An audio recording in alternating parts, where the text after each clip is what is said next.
They called him a man of God. Deacon Roy. Said he helped raise my mama. Said he was family.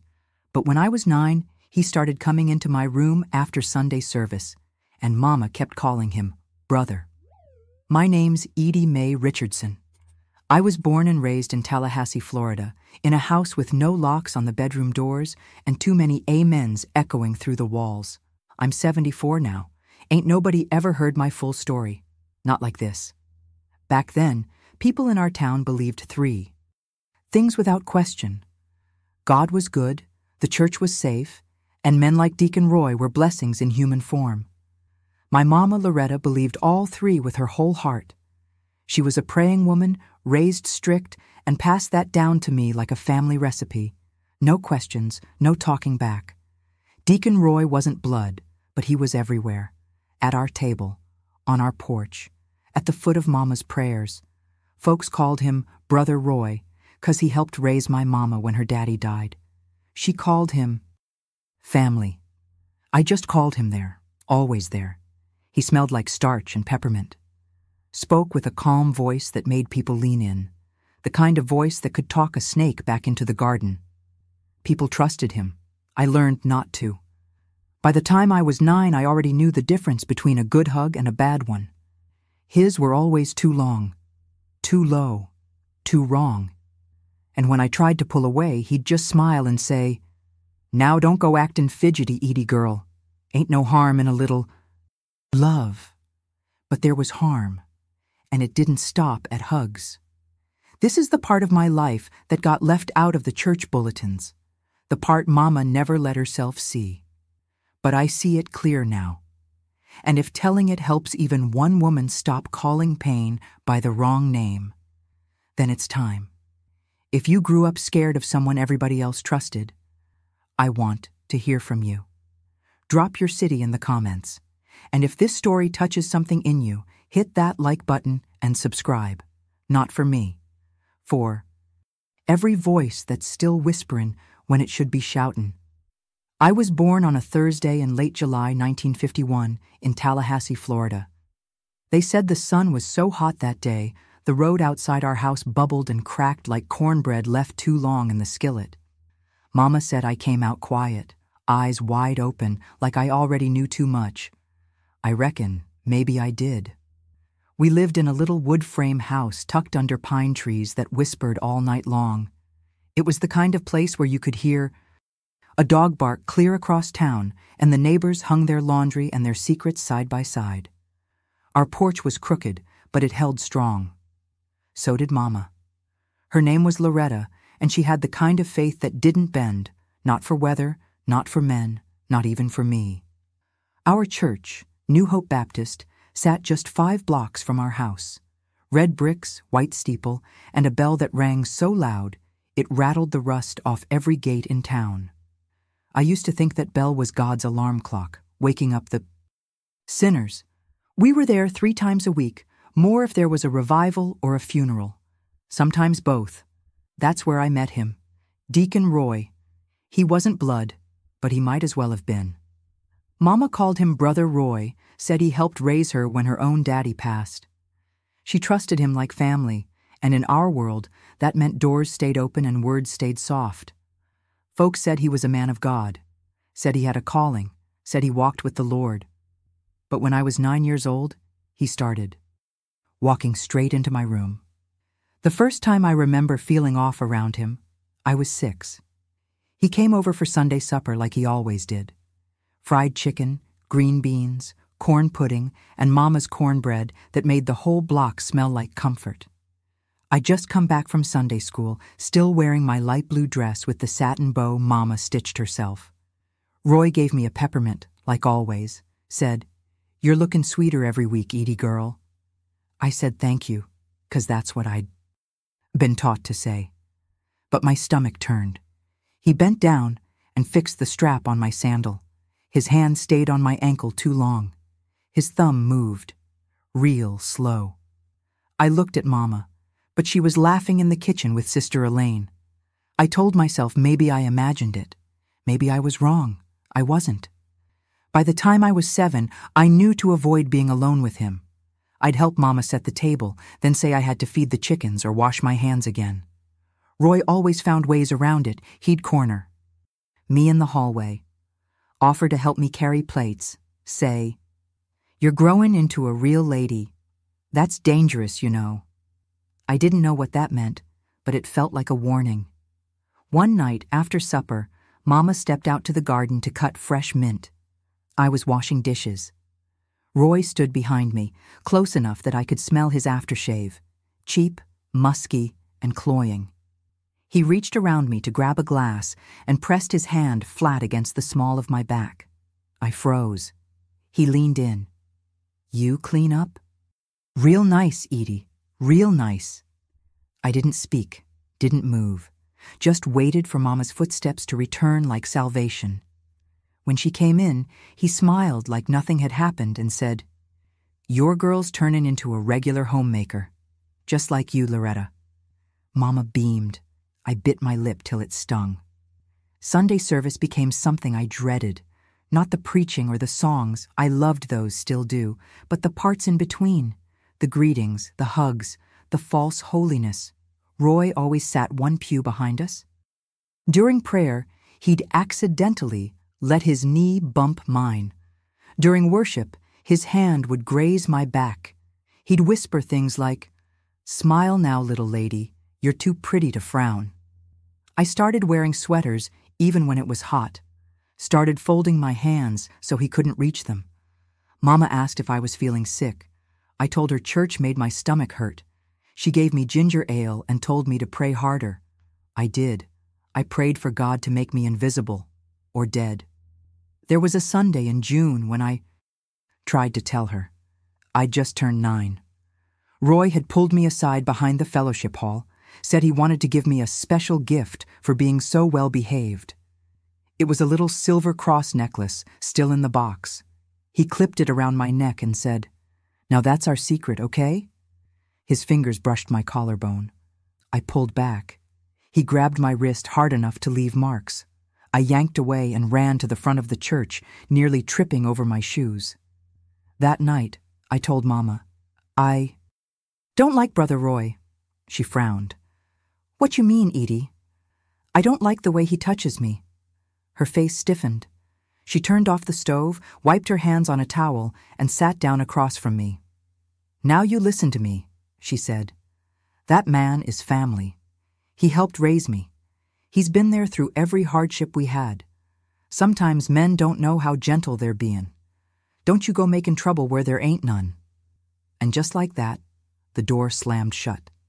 I learned after that to swallow my words, to smile on cue, to lie when asked if I was okay. The cross necklace stayed hidden in the back of my drawer, but the handprint on my wrist lingered like ink on my skin. I wasn't scared of Roy as much as I was scared of not being believed.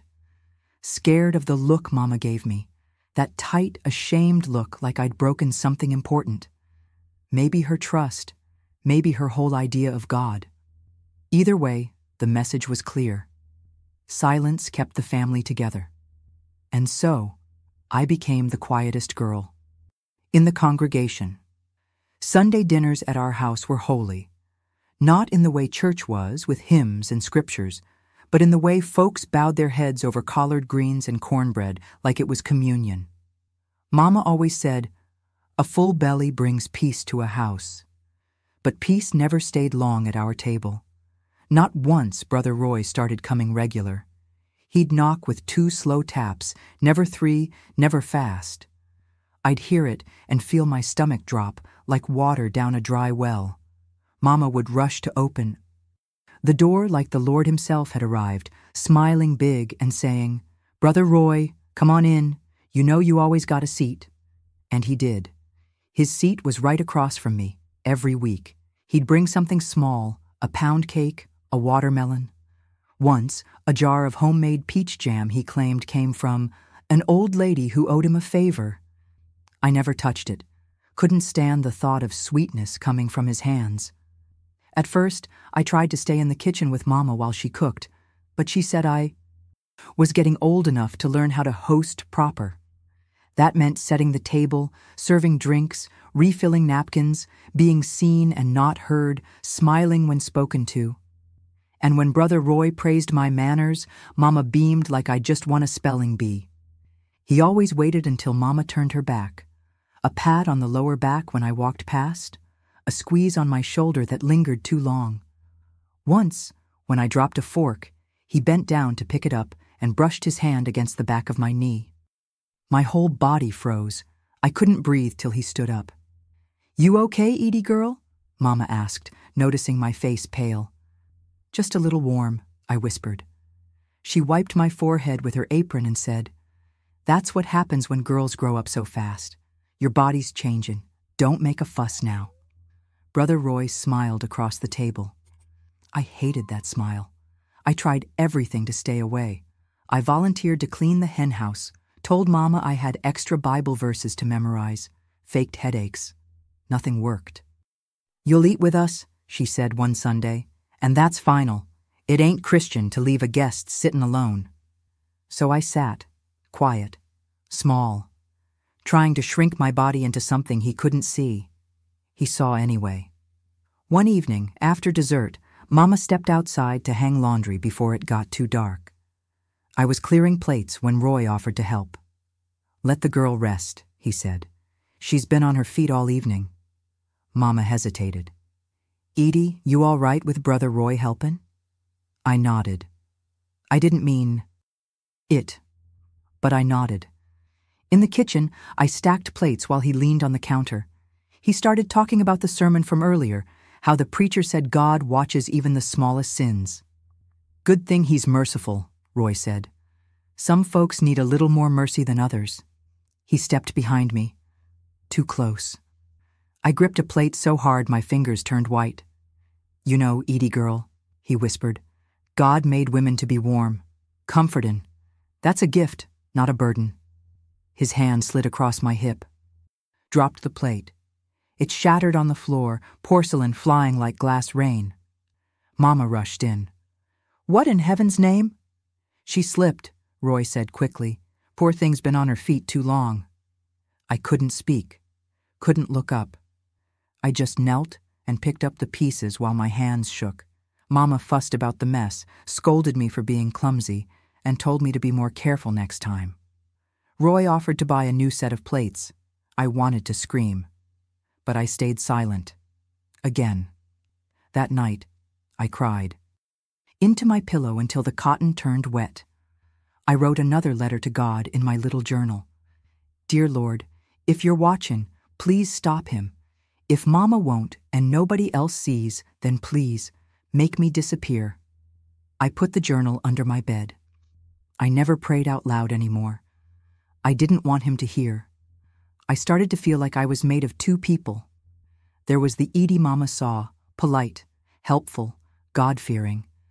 And then there was the Edie who flinched at kind words, who checked every room twice, who hated Sunday dinners. That girl screamed every time he came near, but no one could hear her. She was trapped inside the body of a well-mannered little church girl. Mama kept praising me. "You're so mature for your age. Such grace in your walk. You got a spirit like a lady raised on Proverbs." She didn't see the fear in my eyes. Or maybe she did and didn't want to. The next Sunday, I told her I had a fever. I held the thermometer over a candle, just enough to fake it. 102, she said. "Lord, have mercy." She gave me castor oil and peppermint and told me to rest. Roy came anyway, brought soup. I stayed in my room, covers pulled to my chin, holding my breath every time I heard footsteps. He knocked on my door. "You all right in there, sugar?" I didn't answer. The door opened anyway, just a crack. "I brought you soup." I didn't move. He stood there a moment, watching, then closed the door. Mama never asked why I locked my window that night. By the time I was 10, I knew how to fake sleep with my eyes half open, knew how to walk fast without running, knew how to pray with my mouth shut and my heart screaming. Roy had started calling me little lady, said I was almost grown, said soon enough I'd understand what it meant to be special. I hated that word, special. I wished I was ordinary, forgettable, ugly even. But Mama kept brushing my hair, saying, "You're so pretty, Edie. The Lord blessed you." I wondered what kind of blessing felt like a curse. One night, after another silent supper, I sat alone on the porch while Mama did dishes and Roy rested his eyes in our living room chair. The sky was pink and heavy with the smell of rain. Crickets sang. The world felt too soft for what I was feeling inside. I pulled out my journal. Dear God, if I ain't worth protectin', am I at least worth hearin'? I won't ask again. I just want to stop being afraid when he walks in. I want Mama to see me. Please, just see me. I tore that page out and buried it under the rose bush. I didn't want it near my bed. Didn't want it near me. Church was supposed to be the safest place in the world. That's what Mama said. She called it God's house, like it had walls made of grace and windows that watched over you. But I knew better. I knew sometimes the devil didn't need horns. Sometimes he wore a pressed suit and held a hymnal. By the time I turned 10, I could walk to New Hope Baptist with my eyes closed. I knew the cracked sidewalk slabs, the rhythm of the cicadas in the pines, the heavy creak of the church's screen door. What I didn't know, what I couldn't have known, was how deep a man could rot while still fooling everybody into saying amen after his name. Roy had become a fixture in that building. He wasn't just a deacon, he was the deacon. Led prayer circles, organized youth events, kept the keys to the supply closet and the back hall. When he walked through the door, folks lit up like revival had just started. He's a man of service, Mama would say. He's a man of control, I'd whisper to myself. One Sunday morning, I was sitting between Mama and Sister Ida in the third pew. Roy was directly behind us. I could feel the warmth of his knee pressing gently against the back of my skirt. It wasn't forceful, just enough to let me know he was there. During the prayer, he leaned forward. His breath hit my ear like steam. He whispered, "You wore yellow, my favorite." I flinched. Mama's hand squeezed mine, thinking I was moved by the Spirit. No doubt, and gave me a proud smile. I wanted to stand up and scream. I wanted to say, "He's touching me, right here, right now," but I didn't. I looked down at my lap, folded my hands tighter.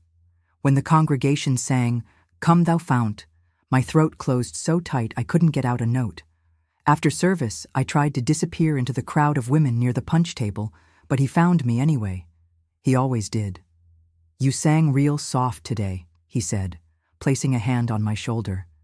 "That yellow makes you glow. You got that light inside you, Edie girl." I shrugged him off and moved toward Mama. He followed. "You ought to be proud," he told her. "She's going to be a woman of God, just like her Mama." Mama beamed. "She's got her stubborn ways, but I think she's got the Lord in her." Roy chuckled. "I see the Lord, and a whole lot of fire." I felt like vomiting. That week, I didn't eat much. I spent my afternoons sitting under the rose bush where I buried my journal pages. I talked to the dirt more. Then I talked to people. It was the only place that didn't talk back with a lie. Mama noticed. "You sick?" "No, ma'am." "You eatin' at school?" "Yes, ma'am." She studied me with her eyes half narrowed. "You havin' woman problems?" I shook my head. "Then what is it?" I opened my mouth to say the truth. "He's been touchin' me."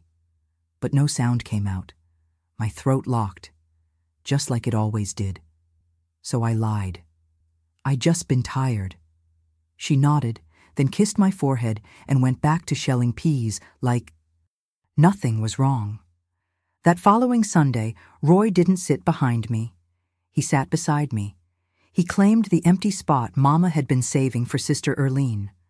When Mama looked confused, he said, "Let me sit next to our little star this morning. She's been shining quiet, but I see her glow." I wanted to vanish. He sat close enough that our legs touched, close enough that when he turned pages in his Bible, his arm brushed mine every time. He leaned in during the sermon and whispered, "Your skin's like Sunday morning light." I tensed so hard I thought my bones would snap. Mama didn't see it. Nobody did. Except God, maybe. But God stayed silent too. That same Sunday, I skipped communion for the first time. Told Mama I had a stomach cramp. She looked disappointed. "You don't turn down the Lord's table, Edie." I mumbled something about feeling sick. When we got home, Roy didn't come for dinner. I thought maybe, just maybe, he'd felt guilt. Maybe God had stepped in. I was wrong. That evening, he showed up on our porch with a box of chocolates and a note for Edie. Mama handed it to me. "See, he was thinking of you." I didn't open it. I said thank you and shoved the box under my bed next to the journal pages. Later that night, I threw it in the trash behind the henhouse. Let the raccoons have it. I didn't want nothing sweet from him. At school, I stopped raising my hand, stopped sitting near the front. My teacher, Miss Jansen, pulled me aside one afternoon. "You all right, Edie?" "Yes, ma'am." "You used to be my best reader." I shrugged. I still read. "You don't smile like you used to." I gave her a smile, but it wasn't real. It was the kind I'd learned from Roy. Stretch your lips, show your teeth, make people believe what you're not. I wanted to tell someone. I wrote a note once, folded it into my math book, and considered slipping it into Miss Jansen's desk. But I couldn't bring myself to do it. What if she didn't believe me? What if she told Mama? What if Mama said, "You must be mistaken"? Again? That fear was louder than any cry for help. So I tore the note up and flushed the pieces down the school bathroom toilet. My cries didn't have a voice anymore. Just silence. That winter, it rained more than usual. Cold, sticky rain that soaked through your shoes and into your soul. One Sunday, the church's heater broke, and everyone came in bundled tight. I wore a big coat that covered everything. Roy still found a way to reach me. During the benediction, while everyone had their heads bowed, he slid a small note into my coat pocket. After church, I slipped into the bathroom and locked the stall. Opened it with trembling hands. God gives us beauty for a reason. Don't waste it. R. I tore it up and flushed it, but I remembered every word. I started going numb, not all at once, but little by little. Like frostbite creeping up a limb. I stopped feeling the full weight of his touch. I stopped reacting when he whispered filth in a holy tone. I learned how to shut down, inside and out. To become glass, invisible, unbreakable, but cracked. Then came the Sunday he asked me to help in the storage room, said he needed extra hands to organize hymnals and communion cloths. Mama nodded like it was an honor. I followed him down the back hallway. My hands were sweating. My legs felt like straw. The room smelled like dust and wood polish. He shut the door behind us. He stood too close. His hands didn't pretend anymore. I froze. My mind went silent. Then, a voice, clear in my head. "Run." So I did. I shoved past him, slammed the door, and ran straight out the back of the church into the rain. Mama didn't find me for 2 hours.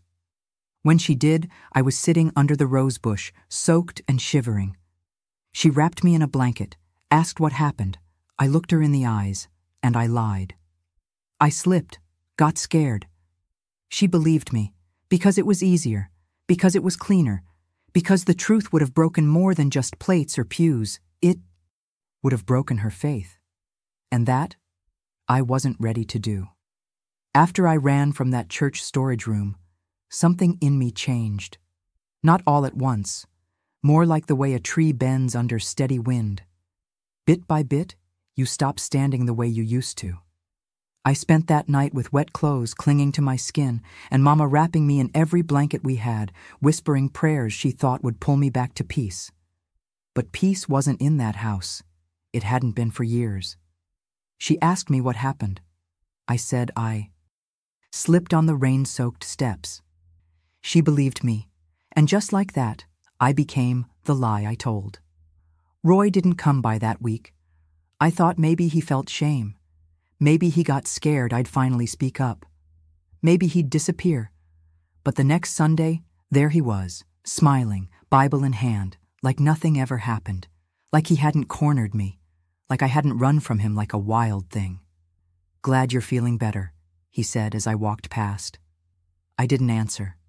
He leaned in close and whispered, "You don't want to start making things difficult now, Edie girl."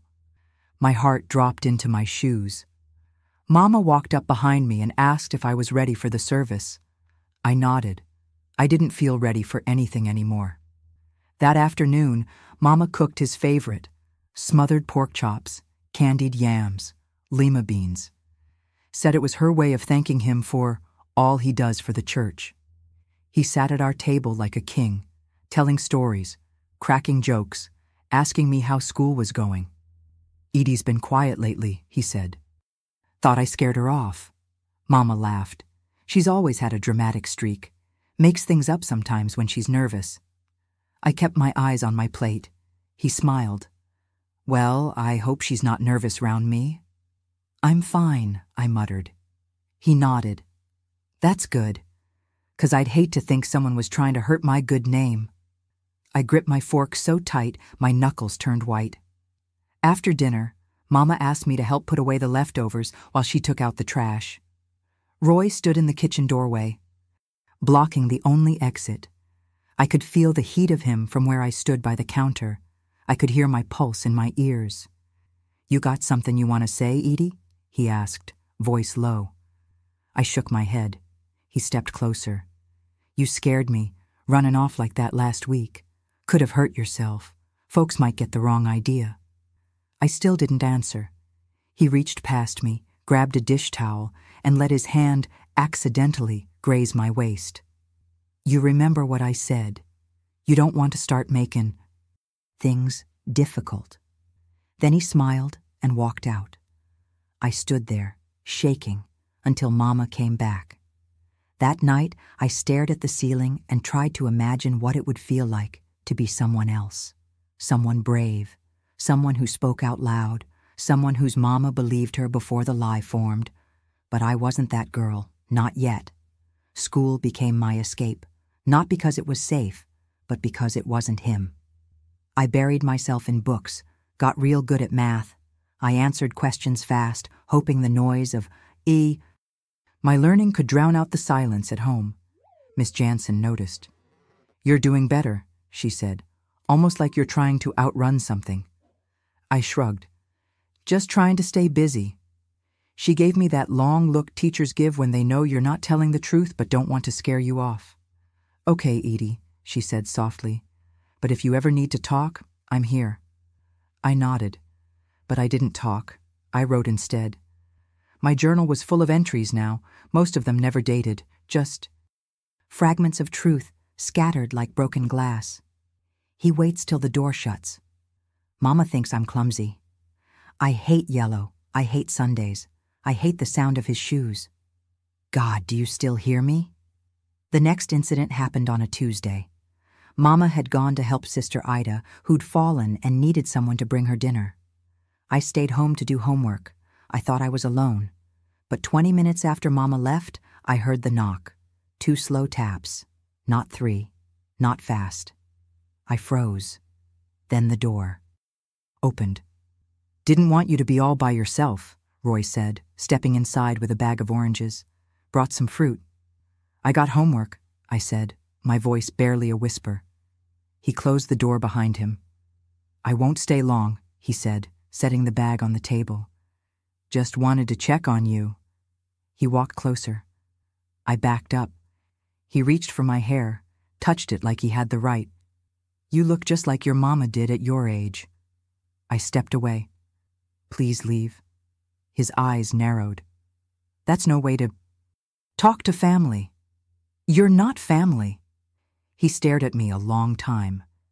Then he stepped forward, real slow, and said, "You want to test how fast folks believe a girl like you over a man like me?"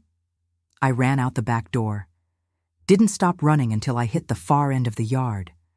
Didn't stop crying till I was behind the hen house, curled up in the dirt like a wounded animal. Mama came home an hour later and found me there. She asked what happened. I told her I was sick. She said I looked flushed, brought me water, and asked if I needed castor oil. I said no. What I needed was for her to see, but she didn't. She never did. The next Sunday, I refused to get out of bed. Told Mama my stomach hurt too much. Told her I felt weak. She didn't push. But later, I heard her on the phone with Roy. "She's been acting up again," she said. "Might just be that age." I felt like I was disappearing right in front of both of them.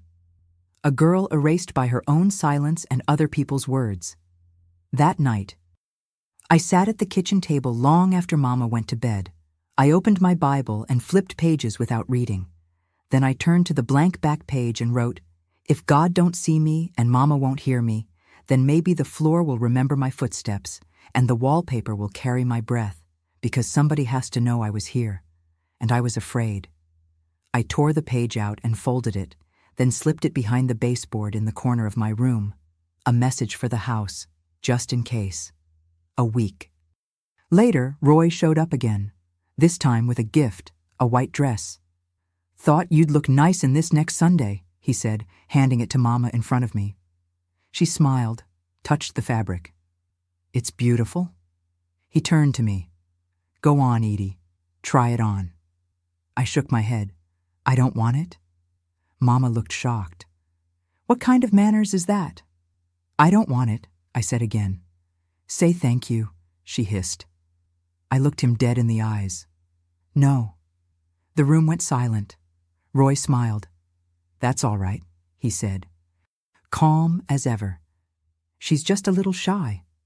Mama apologized on my behalf, and I walked away. That was the first time I said no to his face, and the first time I felt like maybe, just maybe, I wasn't completely powerless. The white dress stayed in the house. After I refused it, Mama hung it in the back of the hall closet, still wrapped in the plastic Roy brought it in. She said maybe I'd come around, maybe wear it for Easter Sunday. But every time I passed that closet, I could feel it watching. Me. Like it knew the kind of man who picked it out. The dress was lace-trimmed with tiny pearl buttons down the front. Too fancy for a girl like me, too soft for a life like mine. It didn't look like something meant to be worn in church. It looked like something meant to be used. Mama started talking about how proud Roy was of me, how he saw me as such a fine young lady, how he said I had a glow the Lord could use. I didn't glow. I drowned. But I kept quiet, because by then I knew that people would rather believe a lie with a smile than a truth with trembling hands. At night, I dreamed of the dress. Sometimes I'd wake up sweating, thinking I saw it floating in the hallway, the shape of it filled with shadows. Sometimes I dreamed I was buried in it, lying still while people sang hymns around me, never knowing I was still breathing underneath. I started locking my door at night, even though the knob didn't really hold. It was a symbolic thing, I guess.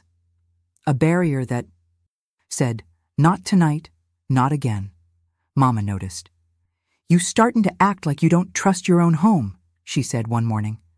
"I just don't sleep good," I answered. She sighed. "You used to be so sweet, Edie. What happened to you?" I almost said, "He did." But instead, I stirred my grits and swallowed the truth with them. The following Sunday, Mama laid out the white dress on my bed. She didn't ask, just said, "This would be perfect for the Lord's house today. I steamed it last night." I stood at the door, staring at it like it was alive. "I don't want to wear it." Her head snapped toward me. "You're being difficult again." "I don't want anything from him." Her face changed. "What's that supposed to mean?" I hesitated, took a step back. "It means I don't like how he talks to me, or how he touches me." The air in the room stopped moving. Mama blinked, slowly, like the words didn't register. "He's never laid a hand on you," she said, her voice sharp. Yes, he has. She stared at me, lips parted, eyes glassy. Then she shook her head. You're confused. You're too young to know what you're saying. No, I'm not. She stepped closer. That man helped raise me. He was there when I had nothing. He's done more for this family than anyone. I felt my voice rising for the first time. I don't care. He makes me feel wrong. He touches me like I'm not even a person. Her hand shot out, not a slap, but a grab, fingers digging into my arm. You will not ruin this house with filth like that, she said, her voice trembling. I pulled away. You already let him ruin it. She turned her back and walked out. The dress stayed on the bed. I didn't touch it. That was the last time we spoke about Roy for a while. He still came around, but less. Maybe she told him I was acting moody. Maybe she said I was going through something. But the house got colder. Not because of the weather, because of what wasn't being said. Mama stopped kissing me goodnight, stopped brushing my hair, stopped humming. When she cooked, it was like I'd ripped the Bible in half and handed her the torn pieces. But I couldn't take the truth back. Not anymore. At church, Roy kept his distance, but only in public. He stopped sitting next to me, stopped whispering during hymns. But his eyes still found me, tracked me like a hunter, smiled that same crooked smile when no one was looking. The other women at church started asking Mama if I was okay. She don't sing no more. She walks like she's waitin' for the ground to give. Mama would force a smile. She's growin', that's all. But I knew they saw it.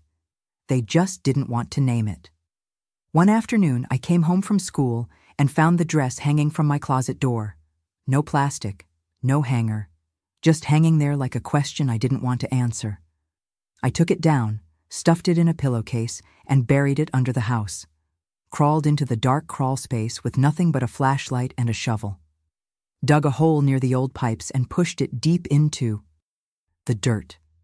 When I came back up, my knees were scraped and bleeding. Mama saw the stains and asked what happened. Fell at recess. She didn't press. That night, I dreamed I was wearing the dress again. But this time, I was running through the church, past the pulpit, down the aisles. Everyone was frozen in place. Mama, Roy, the choir, all watching but not moving. And then I tripped, fell hard, and couldn't get up. I woke up screaming. Mama rushed in. I looked at her face, searching. But it was blank. Just a bad dream, I said. She nodded and walked out without a word. The next Sunday, I wore pants, not a dress, not even a skirt. Mama looked me up and down and said, "You gon' disgrace the Lord's house now? I'm tired of dressing up for people who ain't looking at my soul." She said nothing, just grabbed her purse and walked to the car. That was the day I stopped pretending. That night, after church, I stayed outside on the porch long after the sun went down.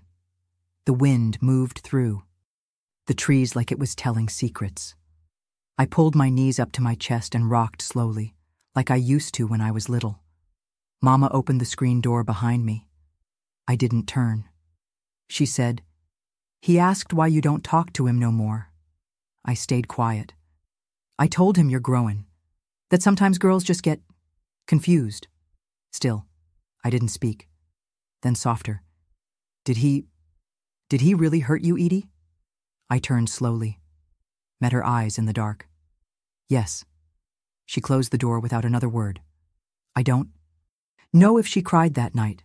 I don't know if she prayed for clarity or begged for denial. But the next morning, the closet where the dress had once hung was empty. The rose bush out back had been trimmed. And the look in Mama's eyes, when she poured my orange juice and set it on the table, was something new. Not soft, not angry, just hollow. Like part of her had died and she wasn't sure who killed it. I ate in silence. The juice tasted like rust, the air like morning.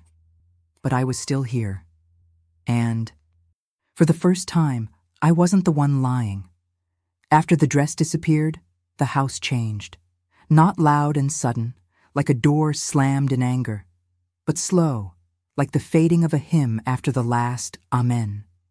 The closets felt emptier, the walls quieter. But Mama's eyes, they never stopped echoing. She didn't say a word about the white dress being gone, didn't ask, didn't scold. But she also didn't look at me the same. Her gaze passed over me now, like I was fog on a window. Present, but not something. You really see. We went through the motions, school, church, supper, sleep. But we no longer lived in the same house. We just existed in it. The next few Sundays were strange. Roy still came to church, still smiled too wide, still laughed too loud during fellowship. But something in his eyes had shifted. He didn't try to touch me anymore, not in church at least. But he watched, like he was waiting, like he was planning his next move. I never sat in the same pew twice. I never stayed in a room if the door shut. I never stopped being afraid. One day after service, Mama pulled me aside. Her voice was low but tight, like thread pulled too hard through fabric. He asked me again why you don't talk to him. I stayed silent. She looked at me, really looked for the first time in weeks. I told him you're just not yourself lately, that you're going through a phase. I stared at the floor, her hands clenched into fists, then released. I don't know what I'm supposed to say, Edie. You're supposed to believe me. She flinched like I'd slapped her. Then she walked away. That afternoon, I sat on the porch while Roy talked to Mama in the kitchen. I could hear muffled voices through the window. He was saying something about unity, about trust, about honor. Mama didn't say much, just made small, polite noises. But when she walked him to the door, I watched from the swing. He glanced at me, smiled, and winked. I felt sick. The kind of sick that don't come from germs or fever, but from knowing the truth and seeing the world still spin anyway. That night, I wrote in my journal, he knows she won't stop him. She knows I'm telling the truth. And I know I'm alone in this house. I tore the page out and slid it behind the loose floorboard near my bed, where I'd hidden others. My secret archive of survival. At school, I got quieter. Miss Jansen stopped asking me questions in front of the class. She'd call me over after everyone left and say things like, "You're not in trouble. Edie, I just want to help." But I never took her up on it, because what was she supposed to do? She didn't know who Roy was. She didn't know how thick silence grows when it's been fertilized by faith and fear. One Sunday, Mama said we were having company for dinner. I already knew who. I said I wasn't hungry. She said, "You'll sit at that table and act like a child of God." He showed up with a cherry pie. Said he was glad to see me smiling again. I wasn't. He said, "God brings us through." Storms! I wanted to scream. You are the storm. But I smiled, and I passed the butter, and I waited for the clock to move. After dessert, Mama excused herself to fold laundry. He stood and followed me to the kitchen. "Miss talking to you," he said, placing a hand on the back of the chair where I sat. I didn't move. "You're growing into a woman. Got fire in your spirit. That's rare." I stood. He stepped in front of me. "You know how easy it would be to make all this go away?" His voice was sweet but sharp underneath. "Only thing you gotta do is stop looking at me like I'm the villain." "You are." He blinked, and for a second, something cracked in him. "You're lucky I'm a man of God," he muttered. I pushed past him and walked straight outside. Stayed there till the sun dipped below the trees and the sky turned pink and quiet. Mama didn't ask what happened. She just told me to go to bed early. And so I did. But I didn't sleep. I sat up and wrote another note. I'm starting to feel like the devil goes to church more than God does. That week at school, Miss Jansen asked us to write a short essay about what family means to me. Most kids wrote about love, holidays, laughter. I wrote, "Family is the people who are supposed to keep you safe. Sometimes they don't, sometimes they pretend, sometimes you survive anyway." She called me to her desk after class, said she wanted to talk. I said I had to get home. She said, "You're not okay, are you?" I looked her in the eye and said nothing, because saying nothing was safer than telling the truth. The next Sunday, I sat in the very back pew. Roy preached that morning, his first time at the pulpit. He spoke about forgiveness, about temptation, about young folks forgetting respect. I watched the way the congregation nodded, how Mama sat straight and still, eyes forward. He ended the sermon with, "Even when people try to tear you down, God sees the truth." Everyone clapped. I wanted to vanish. After service, he walked up to me, in full view of the congregation, handed me a church bulletin. Inside was a note. "You don't win by being loud. You win by lastin'." I folded it, walked outside, and lit it on fire with a match I'd taken from the fellowship kitchen. Watched it burn in the dirt behind the building. A small victory. But it was mine. That night, I didn't eat supper. Mama came to my room. "Are you fasting?" "No." "You mad?" "No." "Then what is it?" I looked at her and said, "I'm done pretending." She nodded. Slowly, then closed the door. And I heard her cry for the first time. Not loud, not long, but enough. In the dark, I whispered to the ceiling, "If you're still up there, I don't need miracles. Just let me stay strong enough to outlast this silence." The Sunday Roy preached was the beginning of something I couldn't name back then, but I can now. Dismantling. Not just of my faith or my fear, but of the whole house of cards he'd built with charm, scripture, and silence. He stood at the pulpit in a navy blue suit that didn't wrinkle and a voice that dripped with honey. Told the congregation that God tests his servants, said that sometimes people spread foul rumors about good men, that forgiveness is stronger than judgment. He didn't name names. He didn't need to. Everyone nodded. Some even cried. Mama sat stiff beside me, hands folded tight in her lap, lips pressed into a line. And me? I stared straight ahead, unmoving, unimpressed, unforgiven. After service, he stood at the front. Steps, shaking hands like a politician, thanking folks for their prayers, their kindness, their discernment. Sister Ida said, "That was the most powerful word I've heard in months." Brother Calvin said, "That man's got the spirit." I stood under the oak tree out front, watching. He caught my eye and smiled. I didn't smile back. I just walked away. At home, Mama didn't say much. She cooked pork ribs and mustard greens like it was any other Sunday. Set 2 extra plates. I asked, "Is he coming?" She said, "He asked." I said yes. I said nothing. She looked at me, really looked. "I know what you told me, Edie." "Then why's he still coming?" She paused. "Because the church don't see what I see, and they might never." That's not an answer. It's the best I got right now. When he arrived, I stayed in my room, listened through the thin walls. He joked with Mama, thanked her for standing by him, said trials made good women stronger. Mama didn't laugh, didn't say much at all. Then came the knock on my door. 2 soft taps. "Edie," he said, "you gon' stay in there all night?" I said nothing. He tried the knob. Locked. He chuckled. "Well, guess we're using locks now." I didn't move, didn't breathe, didn't answer. He stayed there for a while, then walked away. Later, Mama knocked. "Food's getting cold. I'm not hungry.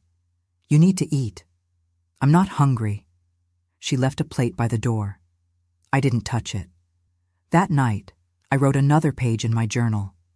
He used the pulpit like a sword, cut the truth into ribbons, but I ain't bleeding anymore. He wants forgiveness. I want fire. The next day, I walked to school early and stopped at the edge of the church grounds. There was a bulletin board out front, under glass, where announcements were posted: birthdays, bake sales, sermons. I slid a folded paper between the glass and the cork. No one saw. No one needed to. The words would wait. On Wednesday, Mama came home from choir practice with a strange look on her face. She said, "Did you put something on the church board?" I looked at her. "Why?" She didn't answer, just said, "There's been talk." "What kind of talk?" "Your kind." I nodded. "Good." Her voice cracked. "Why are you doing this?" I said. "Because no one else will." The paper I'd posted said, "Sometimes the devil preaches from the pulpit. Sometimes the pews clap anyway. Ask the girls. We remember everything." Next Sunday, Roy didn't preach. He sat in the second row, arms folded, smile thin. The pastor spoke on facing storms with dignity. Roy never looked at me, but I felt his tension like smoke in a closed room. After service, no one spoke to him. Not the usual crowd, not the handshakers, not the Sister Idas or the Brother Calvins. Something was shifting, finally. Mama didn't mention it, but when she sat across from me at breakfast Monday morning, she said, "You wrote that note, didn't you?" "Yes." She looked tired, old even. "You're not afraid?" "Terrified." She nodded. "Then you're brave." That night, she handed me a box. Inside were letters, cards, church notes, most of them from Roy, going back years. She said, "I kept them. I don't know why. Maybe to remind myself that someone saw me once. Maybe because I didn't want to believe what I already knew." I looked at her. She looked away. "I'm sorry, Edie. Not for doubting me, not for protecting him. Just sorry. But it was enough. For now." The next Sunday, I sat in the front pew. Roy sat 3 rows behind. He left before. Communion. No smile, no wink, just silence. I watched him walk out and felt nothing but the weight of all the Sundays he'd stolen. They were mine now, and I was getting them back. One seat, one song, one word at a time. The box sat in the middle of the kitchen table like a secret finally too heavy to carry alone. I stared at it, untouched, while Mama lit the stove and tried to act like handing me that box. The night before hadn't shifted something deep between us. It was cardboard, taped on both ends, the corners softened by time. No name, no label, just weight. "Go on," Mama said, her back to me. "Ain't no sense in pretendin' it don't exist now." I opened it slowly. Inside were letters, cards, folded bulletins from church, notes on scraps of paper, some in envelopes, some stained, some barely legible. All in the same handwriting. All signed the same way. R. The first one was a birthday card. I must have been 6. "To little Miss Edie, your sugar and light. I pray the Lord keeps you, close, and lets me stay close, too. R." I felt my stomach twist. The second was a note on church stationery. "Loretta, I can't tell you how proud I am of how you're raising that girl. She's special. Got the same light in her eyes you used to have. Don't let the world dim her. R." I kept reading. Some notes were meant for Mama, some clearly meant for me. Some blurred the lines so much they felt like poison disguised as prayer. There was one that made my hands shake. "Tell Edie she looked like a little angel Sunday. That white dress was perfect." I remembered the dress. I remembered burying it. I remembered Mama's silence when I told her why I couldn't wear it. And now here it was, in his handwriting. Proof. I looked up. Mama had sat down across from me, eyes red, face blank. "I kept them," she said softly. "Every time he gave me one, or slipped something into your books, or handed it over like it was nothing. Why? I told myself it was innocent. It wasn't. I know that now. I wanted to scream. I wanted to ask why she didn't see, why she didn't believe me sooner, why she let him into our home even after the warnings.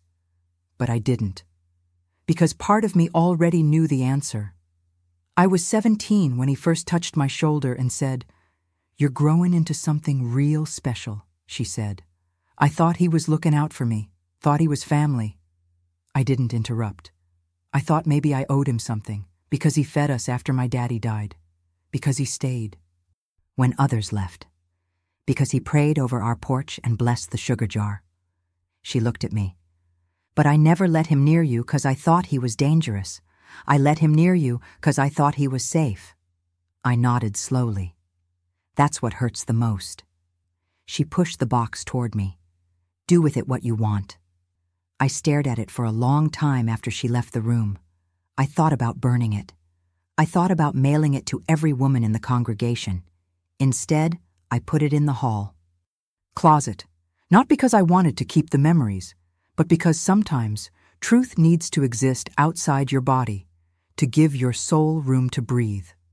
The next Sunday, Roy didn't show up at church. Mama didn't comment. The pastor didn't mention him.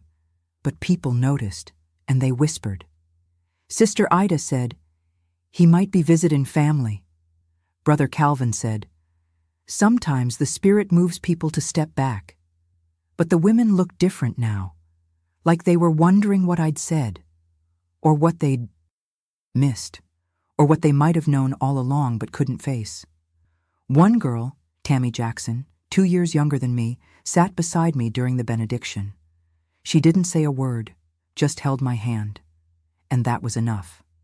Later that week, I opened the box again, went through every letter. I started making notes, dates, words repeated, patterns. Mama walked by and saw me. "You making a case?" "No. I'm making a memory I can't erase." She nodded, then said something I'll never forget. "You know what breaks a curse?" "What?" "Telling the truth out loud, over and over, till the lie can't stand up anymore." That night, I sat at the kitchen table and wrote my own letter. Not to Roy, not to Mama, but to me. You are not invisible. You were never wrong to feel what you felt. You were right. You are still here, and you are allowed to be angry, sad, scared, and loud. I folded it and put it in the box. A new kind of memory. One I wrote myself. 2 days later, Mama came into my room holding her purse. "I'm going to the church board." I sat up. "Why?" "Gonna ask them why they let a man like that speak on God's behalf." I blinked. "You sure?" "No, but I'm doing it anyway." And she did. That afternoon, she stood in front of 5 men in suits and ties and told them everything she'd ignored. Everything I'd said, everything Roy had done, at least the part she was willing to speak aloud. She came home with tears in her eyes. They said they'd pray on it. I laughed. "Sometimes," I said. "God don't want prayer, He wants action." She nodded. "I'm learning." That night, we sat on the porch together for the first time in months. Didn't say much, but we rocked in rhythm. 2 women with hollow eyes finally learning how to fill the silence with truth. And I knew, deep down, the box was just paper. But what it held, that was the start of freedom. The first one to speak was Sister Geraldine. She was always quiet in church, always wore beige and kept peppermints in her purse. She must have been near 70, but her back was still straight, and her voice, when it finally came, was soft and firm like the edge of a hymn. It was a Wednesday night prayer meeting. Fewer people than Sundays, more silence between words. After the closing prayer, she stayed in her seat while others got up to leave. Then she said, "I remember how he used to offer to walk me home, said it was the Christian thing to do." I was 12. The room went still. Somebody dropped a hymnal. Nobody laughed. Nobody moved. Mama reached for my hand and squeezed it. I looked at Geraldine, and she looked at me. And just like that, the first crack in the wall broke open. It wasn't all at once. Women didn't line up like confessions at altar call. It came in whispers, in looks, in stories wrapped in careful language. Tammy Jackson came to my house a few days later, brought banana bread. "Thought you might like this," she said, then paused. I remember he used to hug too long. Always smelled like cough drops and sweat. I nodded. She didn't cry. Neither did I. But we both sat on the porch that evening in a silence that wasn't empty anymore. At school, Miss Jansen asked me to stay after class. She pulled a chair next to mine, not across. "I want you to know I read your essay again, and I've been thinking." I stared at the chalkboard. She said, "I knew something was wrong. I just didn't know what to do, and that's my fault." I shook my head. "It wasn't just you." "No," she said, "but I'm responsible too." She pulled out a notebook. "This is for you. If you want to write anything, draw, scream on paper. I won't read it unless you ask me to." I took the notebook. It smelled like lavender and ink. That night, I wrote on the first page. Some women knew, some girls remember, some of us are both. The following Sunday, the pastor gave a sermon called The Hidden Ones. It was vague, about how God sees what others miss, how some people carry burdens too heavy to name. He never mentioned Roy, but the way. He looked at me during that sermon? That was new, that was knowing. After service, Sister May approached me in the parking lot. She was one of the loud ones, always clapping off beat, always testifying about her gout or her son in jail. She grabbed my hand and said, "I didn't say nothing back then, but I saw things. I just didn't know what to do." I said, "You could have said something." She nodded. "I know, but they would have called me bitter, called me angry, said I was just stirring things." I didn't respond, because I understood, but that didn't make it okay. Mama started sitting in the back pew now, said it helped her listen better. I think it helped her hide, but she always held my hand during the benediction, and that counted for something. Then came the day the church board met again. This time, they invited Mama back, asked if Edie would like to come too. I didn't want to, but I did. We walked into that room, 5 men, 2 folding chairs, and 1 stained glass window watching, like a silent witness. They asked me to speak. I told them everything. No metaphors, no coded language, just the truth. What he said, what he did, how long, where, who saw, who didn't. When I was done, one of the deacons wiped his eyes. Another stared at his hands. The oldest one, the one who'd baptized me when I was 7, looked straight at me and said, "We failed you." I nodded. He said, "We failed others too, didn't we?" I didn't have to answer. He already knew. 2 weeks later, they made an announcement during Sunday service. Roy was no longer welcome to serve or speak. They didn't call it punishment, didn't call it justice. They called it discernment. But I knew what it was. A small door opening, a silence finally broken. After that, more women started talking. Not just at New Hope Baptist, other churches, other towns, cousins, aunts, neighbors. They said his name like it burned. They said mine like it mattered. Some still stayed quiet. Some still said, "He never touched me," but I didn't need them to believe anymore, because I did. And that was enough.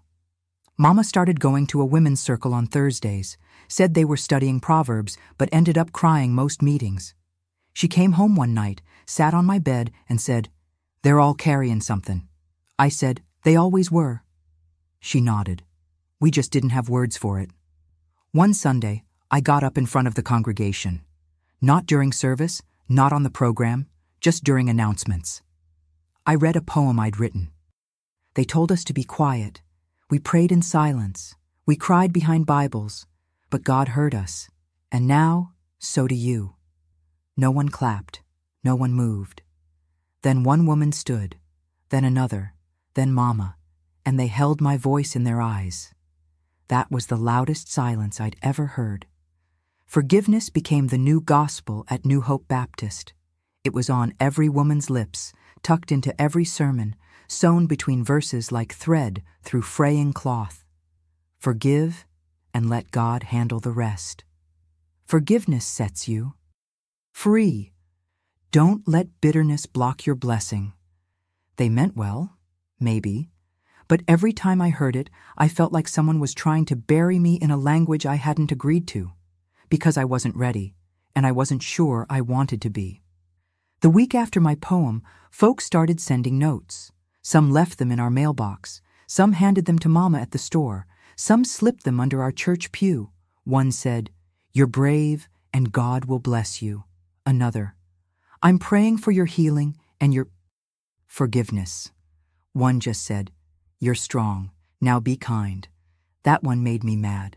Like strength was only valid if it smiled. Like truth needed to be polite. Mama didn't push me. Not anymore. But she started talking about how carrying pain turns into poison. I told her, "Some of us carry pain because nobody helped us lift it." She nodded. I know that now. But I could tell she wanted me to let it go, to drop it like a stone into some invisible well, to say the words, "I forgive him."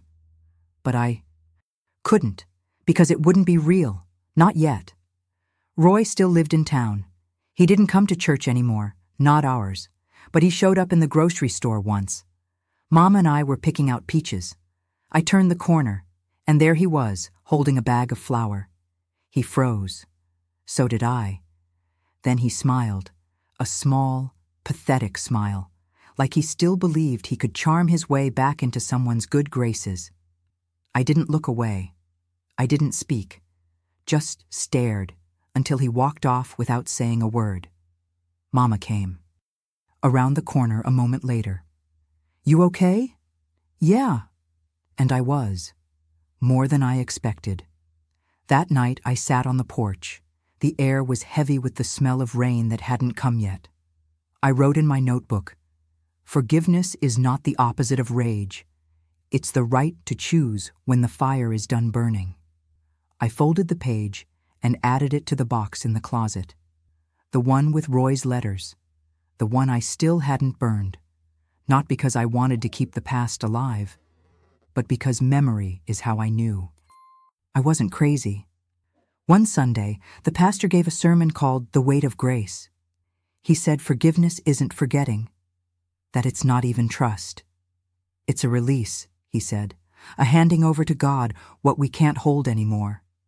That sat different in my chest. Not because it excused anything, but because maybe, it meant I didn't have to pretend I wasn't still angry in order to be free. After service, I sat under the big oak tree out front. Sister Geraldine came by, holding her Bible close to I, her chest like it was armor.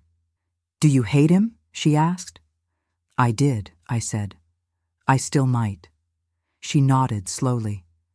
"I hate what he did to me too," she whispered. "But hating didn't keep me warm at night, didn't bring the girl in me back." "I don't want to bring her back," I said. "She was afraid." Geraldine smiled.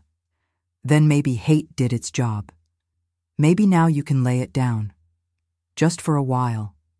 I didn't answer, but I thought about it all week. Mama started saying grace longer at dinner. She included names now of the women who had come forward, the girls still silent, and once. She included his name too, not with softness, but with distance. "Lord, handle Roy where I cannot." It wasn't forgiveness, but it was a beginning. Then came the letter. No return address, just a plain white envelope on our front porch. Inside was a single sheet of paper. "I was wrong. I didn't see the harm. I see it now. I'm sorry. R." I stared at it for a long time. I didn't cry, didn't feel vindicated, didn't feel closure. Just tired. I handed it to Mama. She read it, then tore it in half. Too little, too late. I nodded, but I didn't stop her. That night I wrote, "They call it forgiveness, like it's a gift you give for free. But mine isn't wrapped. Mine has teeth. Mine has conditions, and that's okay." I folded the page, put it on top of the rest. Some weeks later, Pastor asked if I'd share my poem again. This time, during the women's revival. I said yes, but I didn't read the same one. I wrote a new one. And this is what I read. They said forgive. I said wait. They said let go. I said not yet. They said grace looks like silence. I said grace sounds like my name, finally spoken without shame. When I finished, no one clapped. But no one looked away either. And that was enough. The girl I used to be didn't come back all at once. She returned in pieces, in the way I caught myself humming while hanging laundry, in the way my shoulders loosened during long walks to school, in the mirror where my face softened, not because the pain was gone, but because it had room now, room to exist without suffocating everything else. I wasn't healed, but I wasn't just surviving anymore. One Saturday, I went through my old school books in the attic, pages filled with poems I never shared, doodles in the corners of math worksheets, a dried flower between the pages of To Kill a Mockingbird. The flower was from the day after my 10th birthday. A daisy. Mama had braided it into my hair before church. I remembered that morning. Roy had brought me a necklace. I'd refused to wear it. Mama hadn't understood then, but I had. I pressed the dried daisy between my palms, said out loud, "You still here." And I meant me, not just the flower. Tammy Jackson and I started walking home together after school. She was quiet like me, but in a different way. Her silence wasn't from fear, it was from watching. She noticed things, like how I started wearing lighter colors again. "How you feelin'?" she asked one afternoon. I shrugged. Like I'm still on fire, but at least I know it's fire now. Not my fault. She smiled. "You ever think about what you want to be? After all this?" I hadn't. Wanting felt like a luxury, something girls with safe lives did. But I thought about it that night. I wrote in my journal, "I want to be the kind of woman who looks back without flinching. I want to sing again. I want to wear yellow without fear." That Sunday, I wore a yellow dress to church, not the one he gave. That one was buried deep in the crawl space and could rot for all I cared. This was a new dress, one I bought with babysitting money. Simple, bright, free. When I walked into New Hope, heads turned. Not in judgment, in something like reverence. Mama saw me from the pew and blinked twice. Then she smiled and mouthed, "You look beautiful." The choir director, Miss Dolores, caught me after service. "You used to sing, right?" I nodded. "Come join us next rehearsal. We could use your light." Light, I hadn't felt worthy of that word in a long time. But I said yes. The first time I opened my mouth to sing again, it was shaky. The note cracked halfway through the line, but I didn't stop. The second note came steadier. By the third, the fire in my chest had settled into something warm, not burning, just burning bright. After rehearsal, Dolores pulled me aside. "You got a voice that's been waiting to be heard," she said. "Don't hide it no more." I nodded and promised myself I wouldn't. At home, Mama started baking again. She said the kitchen felt different now, like it could hold joy again. She made a peach cobbler and called me into the kitchen. "Want to help?" I hadn't stirred a pot with her in years. I tied the apron she handed me and took the wooden spoon. We didn't talk much, but the silence wasn't heavy. It was full. Later that night, she came to my room holding something behind her back. "I've been meaning to give you this." She handed me a locket. Inside was a photo. Me at 6. In a pink dress, holding a Bible, smiling like I still believed every prayer would be answered. "You were so brave," she said. Even then, I looked at her. "You too." She kissed my forehead, the first time in months. And when she left, I kept the locket open beside my bed, so the girl in the picture could see how far we'd come. A few days later, I wrote another letter, not to Roy, not to the church, to the girl I used to be. "Dear little Edie, you were right. It was wrong. It wasn't your fault. And you didn't imagine it. You were louder than you knew. I heard you, and I'll never stop listening. I folded it and placed it in my journal.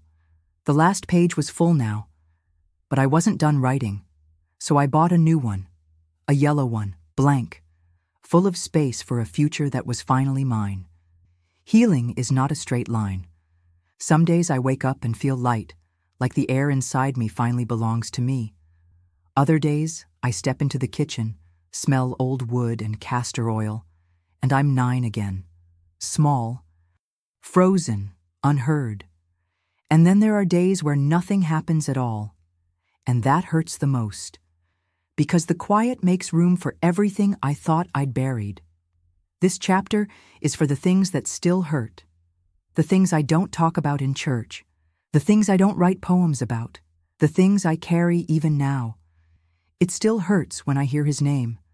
Sometimes I overhear it in town, someone at the post office mentioning Brother Roy, like he's just some nice old man who disappeared from view, like he didn't leave wreckage behind him.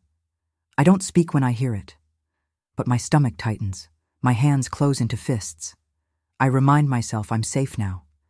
But safety doesn't erase memory. It only sets boundaries around it. It hurts when people say, "You're so strong," like being strong was a choice, like silence wasn't survival, like I wanted to carry all this, like I chose to grow up in a battlefield dressed like a sanctuary. I know they mean well, but I don't want to be admired. I want to be believed. I want to be free. It still hurts when I see yellow dresses. Even now. Even after I wore one to church. Even after I told myself I reclaimed the color. Because some symbols don't disappear just because you confront them. They just sit quieter in your bones. I walked past a store window last week, saw a little girl in yellow, spinning in front of a mirror, giggling while her mama clapped. I froze. Had to sit down on the bench out front. Because joy like that should have been mine once. And I never got to have it that way. It hurts when Mama's eyes cloud over. Not with anger now, but with regret. Sometimes we're cooking or folding laundry, and she just stops. Stares out the window like she's seeing something from decades ago. I don't ask, but I know. She's remembering all the times she didn't listen, all the signs she didn't read, and no matter how many times I tell her, "You're here now," it doesn't erase what she missed. Regret is a language mothers speak in silence. And daughters learn to translate without words. It hurts to talk to God some days, not because I stopped believing, but because I still don't know why he let it happen. I ask him sometimes, in the dark, whispered, "Why me?" And sometimes I hear nothing. But sometimes I hear my own voice whisper back, "Because you would survive." And I do. But I still want an answer, even if I already lived it. It still hurts to write about it. You'd think after all the poems, the journals, the standing, in front of congregations, it'd get easier. It doesn't. Telling the truth never gets comfortable. It just gets possible. And some days, that's enough. Other days, it's not. And that's okay too. It hurts that he never went to jail, that he never stood in front of a courtroom, never had to sit across from me and hear the damage. All his consequences were social, whispers, side eyes, a removed name from the church board, but not justice. Not really. I tell myself that justice isn't always loud, but sometimes I want to scream anyway. Sometimes I want someone to be ashamed in front of the world the way I was made to be ashamed in private. Sometimes I want more. It hurts to know I wasn't the only one. That part breaks me open on the softest days. When I think about Sister Geraldine, Tammy Jackson, the way they spoke, the way they looked down when telling their stories, like the shame still belonged to them.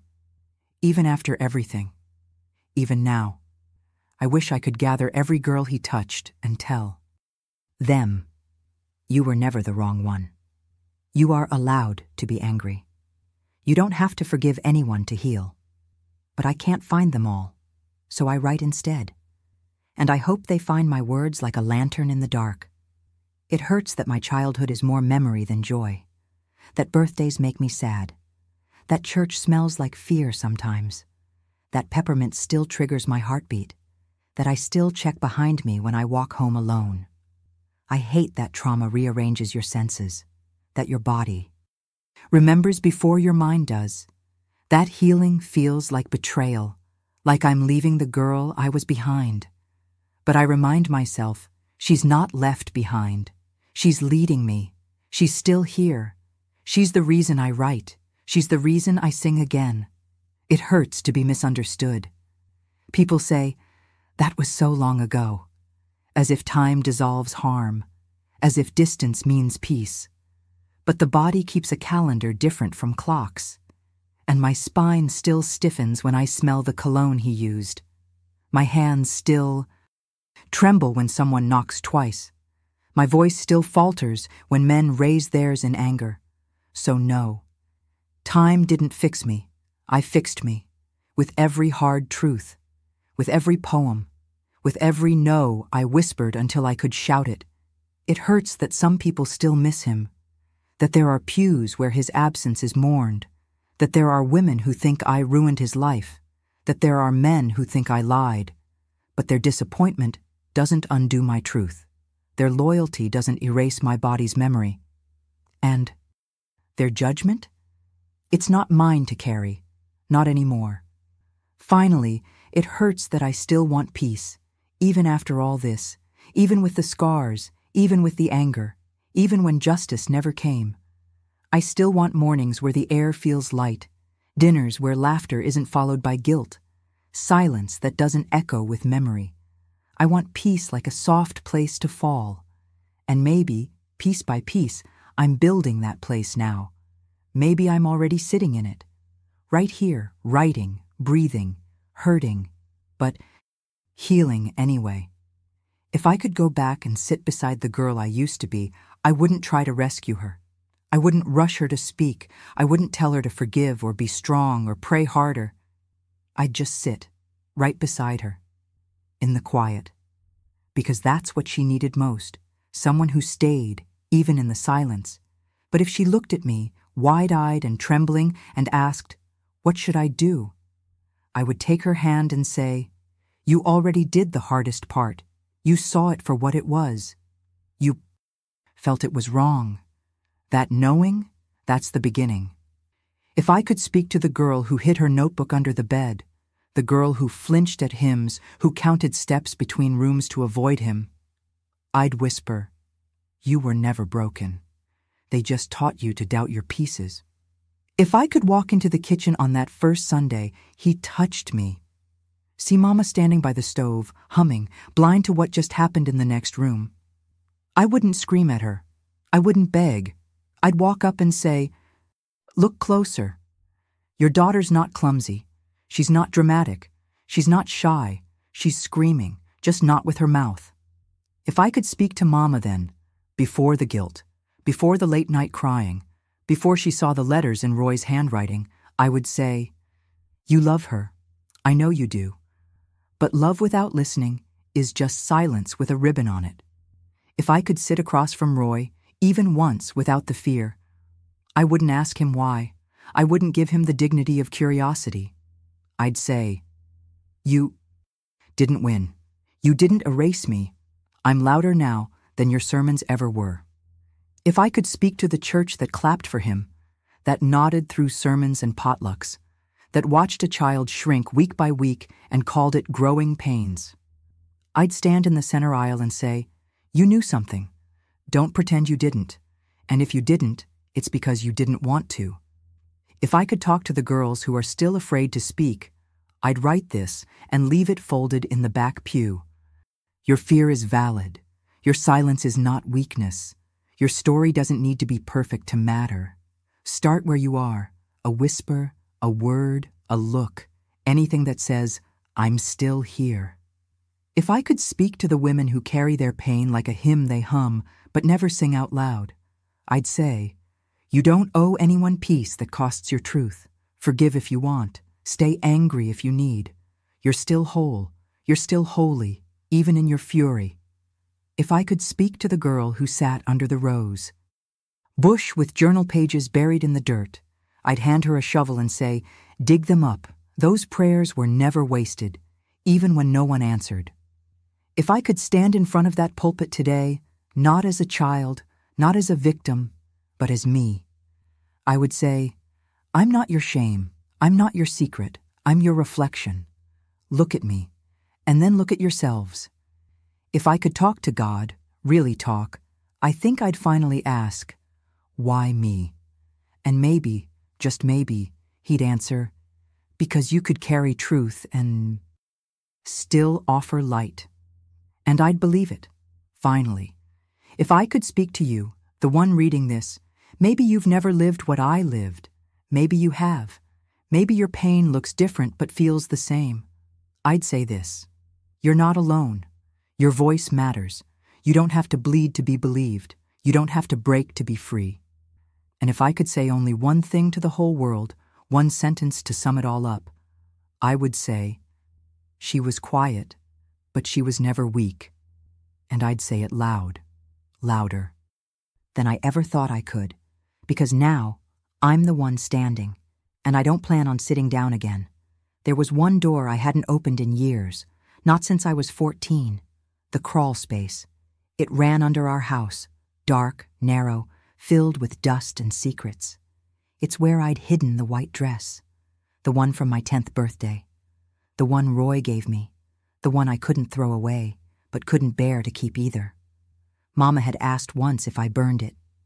I told her yes, but I hadn't, because part of me needed proof that I hadn't imagined it all, that my body remembered right, that the girl I was had done something, even if it was just burying what she couldn't say. The morning I turned 74, I woke before the sun, slipped on my jeans, tied a scarf around my hair, and went outside, flashlight in hand. The ground was still damp with dew, the air thick with summer. I knelt down beside the crawl space hatch and took a deep breath, then opened it. It smelled like old soil and time. I crawled. In slowly, heart thudding in my ears. 10 feet in, behind the beam, under a broken crate, I found the box, still wrapped in plastic, still taped shut, still humming with memory. I pulled it out, backed up, and sat in the yard with it in my lap. The dress was yellow, still folded, still stained at the hem, still soft, still his, but no longer mine. I stood, walked to the burn barrel at the edge of the property, lit a match, watched it catch, watched the dress curl into flame, watched the last echo of his power turn into smoke. I didn't cry, I didn't speak, I just stood until the fire went out, and then I went inside. Mama was at the kitchen table. She looked at my clothes, dirt on my knees, ash on my shirt. She nodded once.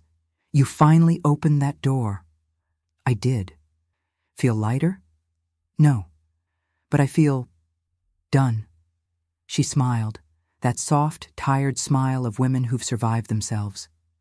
Later that day, I went to the closet and pulled out the box of letters, every note he'd written, every word I'd kept. I didn't read them again. I didn't need to. I carried them long enough. I took them to the fire, too. Watched them go, letter by letter, lie by lie. That night, I wrote my last poem in the yellow journal. I am the girl who came back, the woman who stayed, the silence that broke, the voice that remained. I signed it. Edie Mae Richardson, full name, no shame. Months passed. The house felt different, lighter, like it had exhaled. Mama sang again while she cooked. I joined the choir. Tammy. Jackson started writing too. We'd meet at the church on Saturdays and share our poems. She called it the Table of Voices. It grew. 5 girls, then 9, then 13. Some didn't speak, just listened. But that was enough. Sometimes just being in the room is the beginning. One day, Pastor asked me if I'd speak at the youth service. "Tell your story," he said, "so they don't forget what happens when good people look away." I said yes. Not because I needed to be heard, but because someone needed to remember. I stood at that pulpit in front of girls who looked just like I did once, and I said, "Don't wait for someone else to open the door. Don't wait for someone to give you permission to be loud. Don't confuse their silence for your weakness. Your story is yours, and that's holy ground." They listened. Some cried, some nodded, all stayed. That was enough. Mama passed away 2 springs later, peacefully, in her sleep. She left me a letter, just 3 lines. You turned pain into testimony. You turned silence into sanctuary. I'm proud of you. I read it at her funeral and wore a yellow dress, not because I had to, because I wanted to. Now, when people ask me who I am, I tell them, I'm Edie Mae from Tallahassee. I'm a survivor. I'm a witness. I'm a woman who opened every door they told her to leave shut. And I mean every word. Because the truth, it never stopped being mine. Not once. Not ever.